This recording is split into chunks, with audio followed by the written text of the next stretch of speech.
देखिए, राजनीति में परिवारवाद तो नहीं होना चाहिए, लेकिन इसका मतलब ये भी नहीं है कि कोई परिवार में ऐसा व्यक्ति है जो देश के लिए, राष्ट्र के लिए एक अच्छा हमारे लिए हो सकता है, तो केवल इस वजह से भी उसे छोड़ देना कि ये परिवार का व्यक्ति है, वो भी गलत होगा। तो जो भी सक्षम व्यक्ति है वो अपने प्रयास से आए, ना कि किसी के द्वारा थोपा जाए। जैसे कि मुलायम सिंह जी ने अखिलेश को जब मुख्यमंत्री बनाया तो उन्होंने थोपा था उस समय, वो नीचे से निकल करके मेहनत के बल पर वहाँ तक नहीं पहुँचे थे। तो ये चीज़ जो है परिवारवाद में आती है, ये बचनी चाहिए सर। मतलब आपका मानना है कि जो युवा है, अगर उसे विरासत में कुछ चीज़ मिल रही है तो वो उसे ग्रहण करे, पर परिश्रम के साथ, शॉर्टकट नहीं मिल रही। हाँ, शॉर्टकट करने से क्या होता है कि उसको उसकी जो है महत्व नहीं पता होती है कि कितनी मेहनत से हमने ये चीज़ प्राप्त की है। तो फिर जब वो बन जाता है तो उसका आचरण जो राजा जैसा हो जाता है, तानाशाह जैसा हो जाता है। और जो आदमी ज़मीन से निकल करके सबसे मिलता जुलता, सब चीज़ों को समझते हुए चलता है, तो वो किसी पद पर पहुँचेगा, उसके बावजूद वो फिर उसी उसमें रहेगा और ठीक पूरा जनता की सेवा करेगा। मतलब जैसे चुनाव में, कोई भी चुनाव का समय आता है तो सभी राजनीतिक दल घोषणाएं करते हैं, एक तरीके से रेवड़ी बांटते हैं। तो आपको नहीं लगता है कि ये मुफ्तखोरी की ओर बढ़ावा दे एक तरीके से दिया जाता है? देखिए, जन कल्याणकारी योजनाएं चलनी चाहिए, लेकिन उन योजनाओं के तहत अगर आप किसी चीज को लुभाने के लिए कुछ दे रहे हैं, वो जस्ट एक रिश्वत है कि हम आपको ये दे रहे हैं, इसलिए आप हमें मतदान कीजिएगा। इस पर सुप्रीम कोर्ट ने भी अपनी राय दे दी है।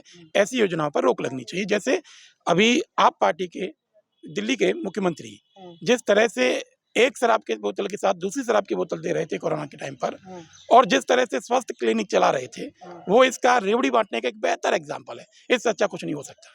क्या आपको लगता है कि जो चुनाव लड़ने के लिए इस समय एज है 25 साल है, उसको कम कर देना चाहिए, 18 साल कर देना चाहिए?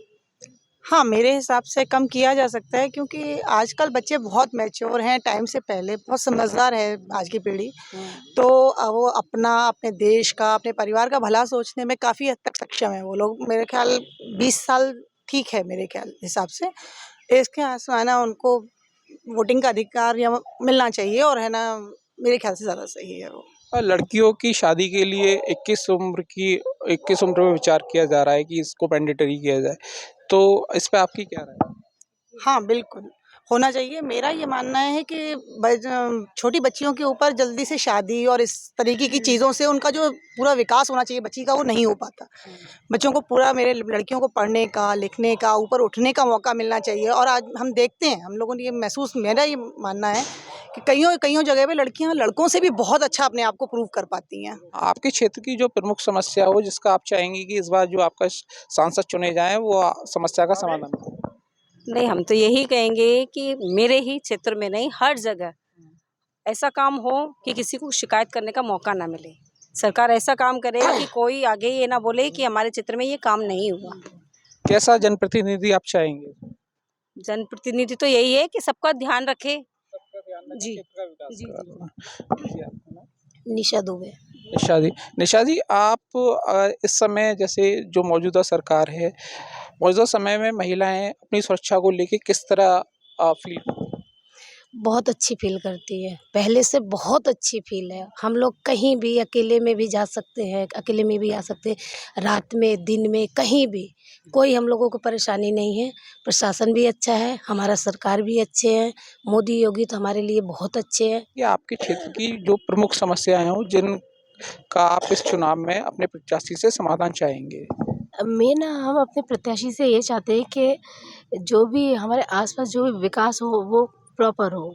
मतलब एक तो वो ज़मीन से जुड़े हुए हैं, लोगों से मिलें, जिससे उन्हें समस्या पता लगे, तभी वो समाधान कर पाएंगे हमारी प्रॉब्लम्स का।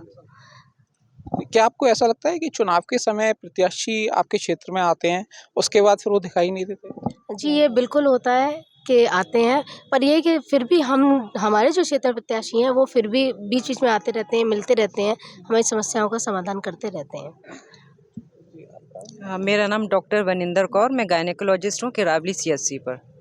मैम, आपके क्वेश्चन से पहले मैं खुद ही ये कहना चाहती हूँ कि मैं स्वास्थ्य जो सुविधा है उसके ऊपर कुछ बोलना चाहती हूँ। तो मैं ये चाहती हूँ जो भी प्रत्याशी आए, वैसे योगी जी और मोदी जी ने स्वास्थ्य के ऊपर बहुत काम किया है, पहले से बहुत बेटर हुआ है। जैसे हम अपनी सीएससी को देख लेते हैं, पहले जो सुविधाएं नहीं थी, सरकार में हमें बहुत सुविधाएं मिली हैं, लेकिन थोड़ी सी मुझे कमी लगती है कि स्टाफ की कमी है, डॉक्टर्स की कमी है। जनसंख्या को देखते हुए कि अगर डॉक्टर्स और आ जाएं यहाँ पर, स्टाफ और बढ़े, तो और जो वहाँ के लोग हैं उनको ज़्यादा से ज़्यादा सुविधाएं मिलेंगी।